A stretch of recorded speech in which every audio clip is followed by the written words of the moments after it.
Praise the Lord. மத்திய பிரதேச மாநிலத்தில் ஒரு கலெக்டர் என்ன பண்ணாராம், ஒரு கிராமத்தில் ஒரு கூட்டத்தை அரேஞ்ச் பண்ணாராம். அந்த கூட்டத்தில் பார்த்தீங்க அப்படின்னு சொன்னால் நிறைய பேர் மனுக்களை எழுதி கொடுத்துக்கிட்டு இருந்தாங்களாம். நிறைய மக்கள் அங்கே வந்திருந்தாங்களாம்.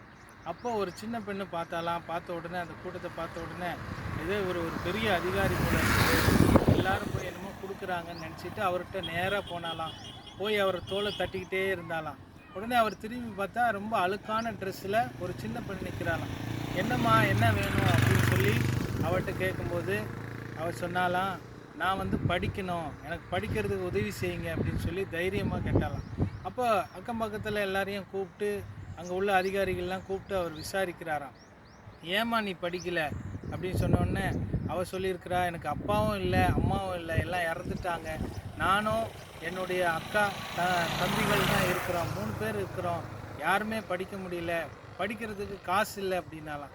உடனே என்ன பண்ணாராம், அதை சார்ந்த கல்வி அதிகாரியை கலெக்டர் உடனே கூப்பிட்ட உடனே நாளைக்கே இந்த பெண்ணையும் அவங்களோட உள்ள எல்லாரையும் நீங்கள் என்ன செய்யுங்க, அவங்களுடைய அக்கா தம்பிங்க எல்லாரையும் அவங்க 3 பேரையும் நீங்கள் என்ன செய்யுங்க, ஸ்கூலில் போய் சேர்த்து விடுங்க அப்படின்னாராம்.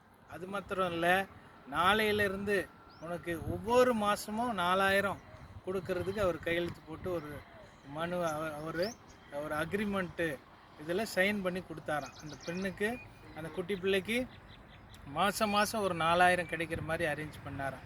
பாருங்கள், அந்த பிள்ளை ஏதோ ஒரு கூட்டம் நடக்குது என்னமோ அப்படின்னு சொல்லி அது போயிருந்துச்சுன்னா அதுக்கான படிப்பும் கிடைச்சிருக்காது, உதவித்தொகையும் கிடைச்சிருக்காரு.